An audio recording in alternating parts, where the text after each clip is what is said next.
2017'den beri Doğu Türkistanlılar üzerindeki zulümlerini yoğunlaştırarak milyonlarca Türk'ü toplama kamplarına mahkum edip uluslararası kamuoyunun tepkisini çeken Çin yönetimi yeni bir skandala daha imza attı. Bitter Winter'ın haberine göre Çin hükümeti Doğu Türkistan'daki kamplarda zorla tutulan Uygur Türklerinin toplama kamplarına zorla götürülmediğini iddia etti. Mahkumların kayıt dosyalarına ilişkin yenileme çalışmaları başlatan Pekin yönetimi yeniden oluşturulan dosyalarda Uygurların hiçbir zaman kampa zorla getirilmediği ve cezalı olanların dahi kendi evlerinde özgür ve rahat olduğu, sadece yetkililer tarafından sık sık kontrol edildiği belirtildi.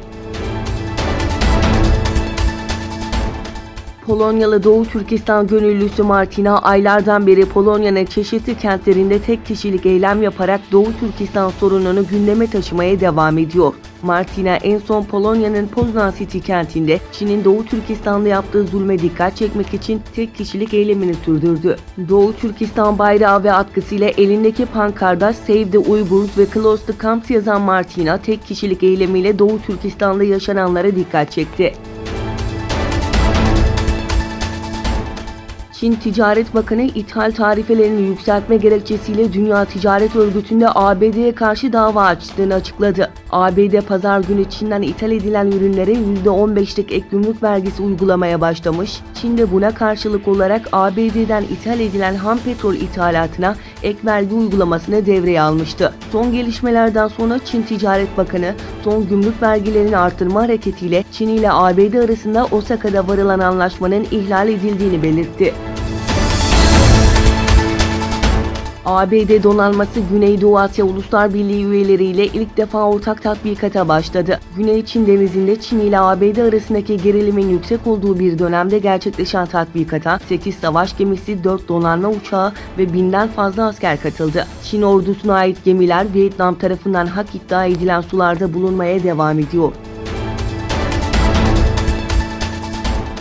Lübnan'daki Hizbullah'ın lideri Hasan Nasrallah, İsrail'in olası saldırısına karşılık vereceklerini söyledi. Televizyondan açıklamalarda bulunan Nasrallah, kırmızı çizgileri kaldırdıklarını söyleyerek olası bir İsrail saldırısına karşı, İsrail'in en derin noktalarına karşı saldırı ile yanıt verileceğini belirtti. Hizbullah dün yaptığı açıklamada, İsrail'in Avivim bölgesindeki askeri aracını etkisiz hale getirdiğini duyurmuştu.